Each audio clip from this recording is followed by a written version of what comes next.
Hello, and welcome to another episode of Rapid Sequence Intubation. Low-tech health. Let ourselves translate expert knowledge. Today is Wasabi Wanna, What's Hurting My Tummy Wednesday, and What's Got My Tongue Tied? Well, going back home tomorrow after our final shift for 2 weeks. God, I love nursing. I love this schedule. This is awesome. Time now, overtime later. Get 4 shifts, off 1, 2 shifts, and then off for 7. I love this world.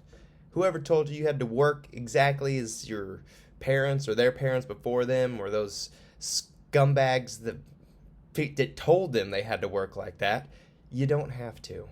You can do whatever you want, and you can be at ease, and you can avoid stress, and you know what? You can allow your future to be different than your past. That is the theme of today. Let the past be the past, which is a weird thing because it seems repetitious.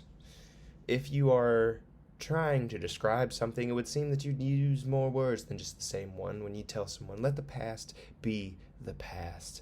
But it is something that we are kind of confused by, I think, as we can think of the past now, and we can internalize those past mistakes and dictate our future sufferings based off of them.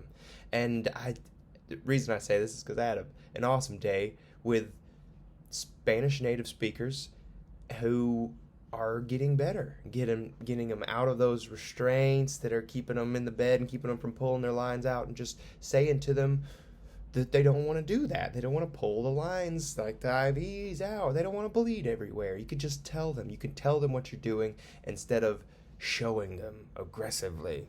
It's the same with everyone. Like people who aren't quick on the uptake or harboring feelings of ill will from past experiences. You can give them a new chance. You can try again. You could do something that changes their trajectory. You can transform their lives.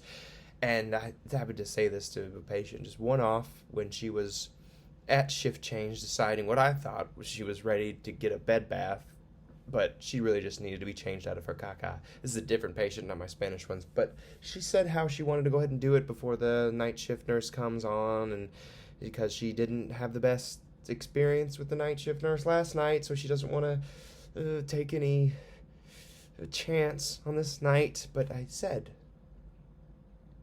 we can't let our past experiences determine our future ones, which isn't that philosophical, but she repeated it 20 minutes later to the other nurses and said, hey, that boy in there is a real philosopher.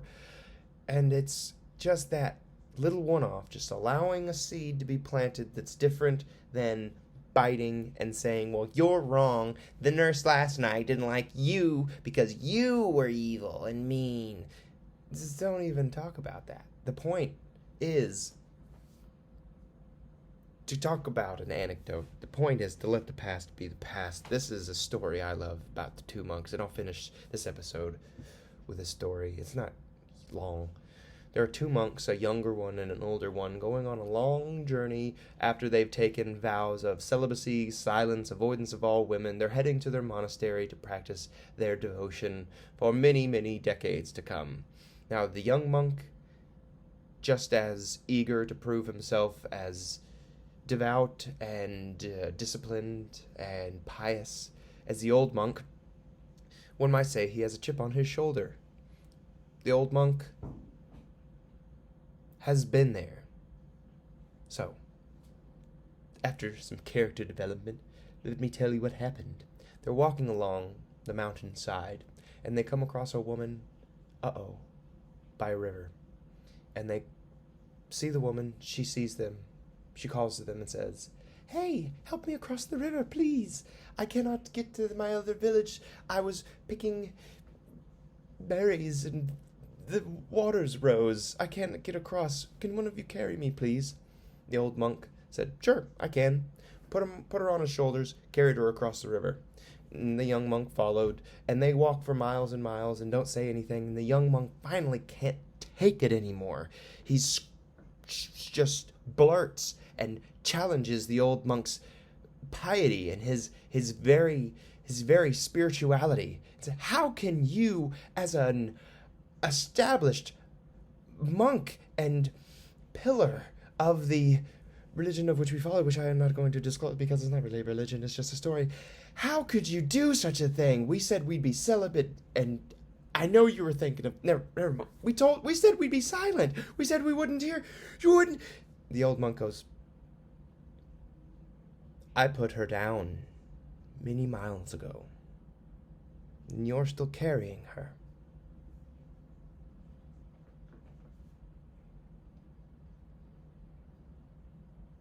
Thank you.